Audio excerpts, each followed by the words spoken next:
नमस्कार दोस्तों, जय हिंद जय भारत।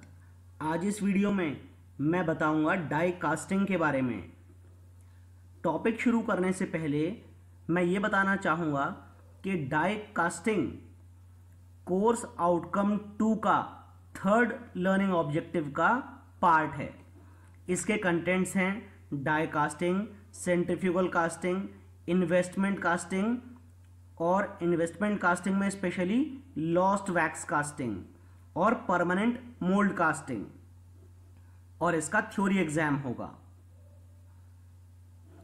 अब अगर बात की जाए डाई कास्टिंग की, तो die casting is a permanent mould casting process in which the molten metal is injected into the mould cavity at an increased pressure. The mold used in the die casting process is called a die. Generally, the mold is made up of steel. यानी कि die casting एक permanent mold casting process है। इसमें पिघली हुई धातु mould में डाली जाती है ज़्यादा प्रेशर पर। मोल्ड जो डाई कास्टिंग प्रोसेस में इस्तेमाल होता है उसको डाई कहा जाता है, और डाई जनरली स्टील की बनी होती है।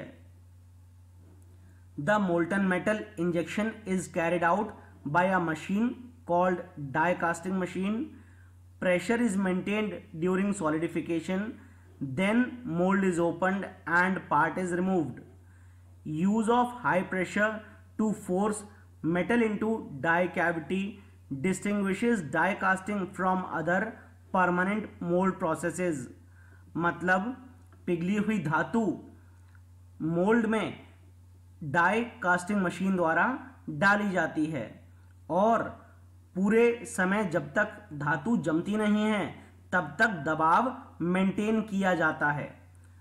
धातु के जमने के बाद पार्ट को खोला जाता है और कास्टिंग को निकाल लिया जाता है।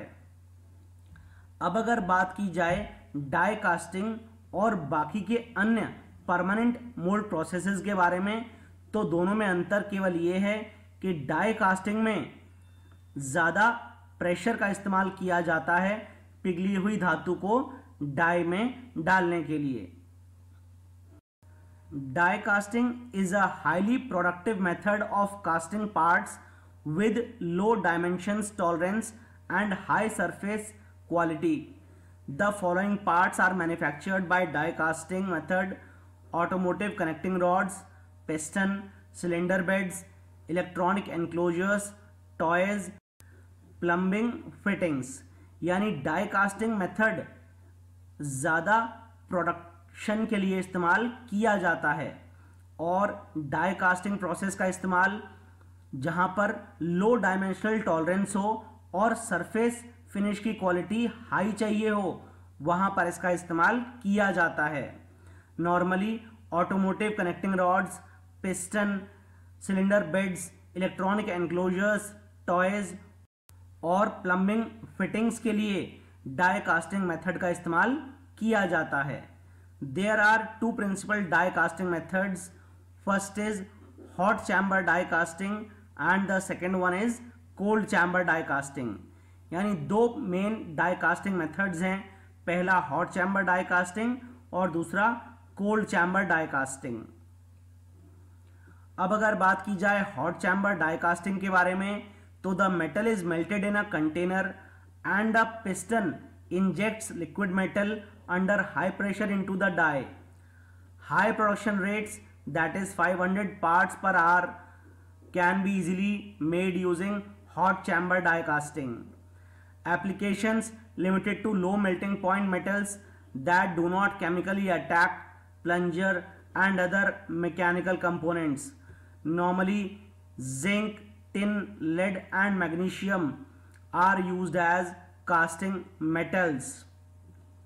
यानी कि धातु एक कंटेनर के अंदर पिघलाई जाती है, और पिस्टन पिघली हुई धातु को ज़्यादा प्रेशर पे डाई के अंदर इंजेक्ट करता है। नॉर्मली काफ़ी हाई प्रोडक्शन रेट मिलता है, करीब करीब 1 घंटे में 500 पार्ट्स आप हॉट चैम्बर डाई कास्टिंग द्वारा बना सकते हैं। लेकिन हाई मेल्टिंग पॉइंट मेटल्स का इस्तेमाल हॉट चैम्बर डाई कास्टिंग में नहीं किया जा सकता, क्योंकि high melting point metals attack कर सकते हैं प्लंजर को और बाकी के मैकेनिकल कंपोनेंट्स को। इसी के लिए लो मेल्टिंग पॉइंट मेटल्स का इस्तेमाल किया जाता है। धातु जैसे जिंक, टिन, लेड और मैग्नीशियम नॉर्मली इन्हीं के लिए हॉट चैम्बर डाई कास्टिंग का इस्तेमाल होता है। अब अगर डायग्रामेटिकली देखा जाए तो ये पॉट है, ये चैम्बर है और ये लिक्विड मेटल है। यहाँ पर पॉट और चैम्बर में मेटल को पिघलाया गया है। प्लंजर जैसे ही नीचे की तरफ पुश किया जाता है एक्सटर्नल फोर्स द्वारा, लिक्विड मेटल यहाँ से ट्रैवल करता हुआ, यहाँ से नोजल के थ्रू होता हुआ और कैविटी में चला जाता है। ये इजेक्टर पिन्स हैं यहाँ पर 2, और ये मूवेबल हाफ ऑफ डाई है। ये वाला पार्ट फिक्स्ड डाई का हाफ है।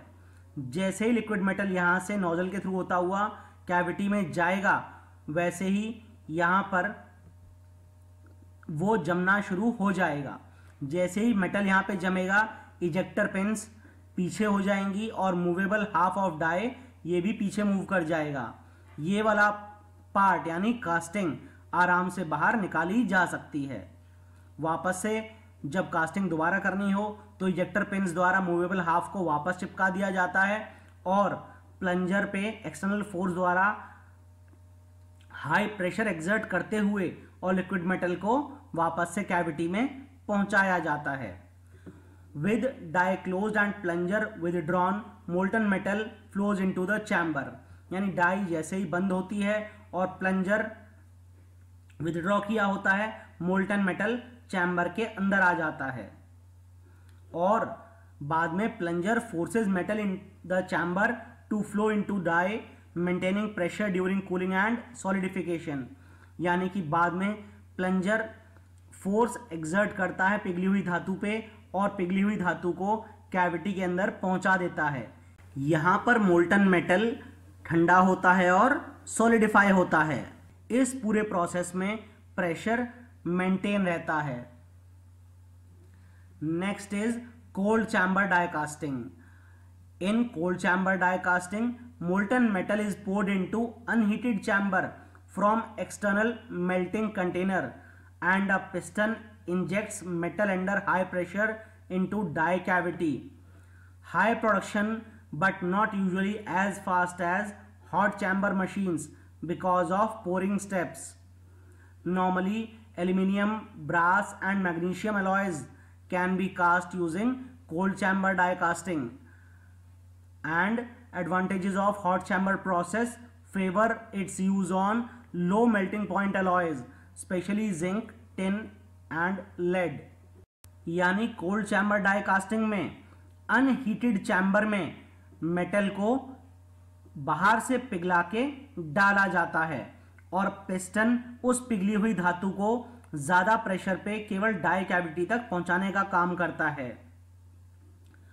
Production rate cold chamber die casting में भी अच्छा रहता है, लेकिन हॉट चैम्बर डाई कास्टिंग के बराबर नहीं रहता, क्योंकि कोल्ड चैम्बर डाई कास्टिंग में मेटल को पोर करने की स्टेप बढ़ जाती है। नॉर्मली एल्यूमिनियम, ब्रास और मैग्नीशियम अलॉय मेटल्स को कोल्ड चैम्बर डाई कास्टिंग द्वारा कास्ट किया जा सकता है। नॉर्मली जिंक, टिन और लेड के लिए हॉट चैम्बर प्रोसेस का इस्तेमाल किया जाता है। डायग्रामेटिकली इस चीज को अगर समझा जाए तो यहां पर ये चैम्बर है, लैडल द्वारा पिघली हुई धातु बाहर से लाकर इस चैम्बर में डाली जाती है। रैम यहां पे पुश करता है लिक्विड मेटल को और इस रास्ते के थ्रू कैविटी में लिक्विड मेटल पहुंच जाता है। बाकी इजेक्टर पिन्स का काम हॉट चैम्बर डाई कास्टिंग जैसा ही है। मूवेबल डाई का हाफ ये मूव कर सकता है और ये फिक्स्ड वाला पार्ट फिक्स रहता है।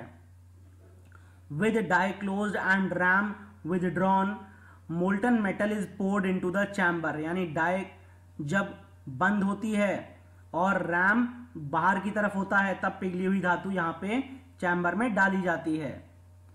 उसके बाद ram forces metal to flow into die maintaining pressure during cooling and solidification, यानी बाद में रैम पे फोर्स लगाई जाती है और वो पिघली हुई धातु पे प्रेशर मेंटेन करते हुए उस पिघली हुई धातु को कैविटी तक पहुंचाता है और वो प्रेशर मेंटेन रहता है जब तक कि धातु ठंडी नहीं होती और सॉलिडिफाई नहीं हो जाती।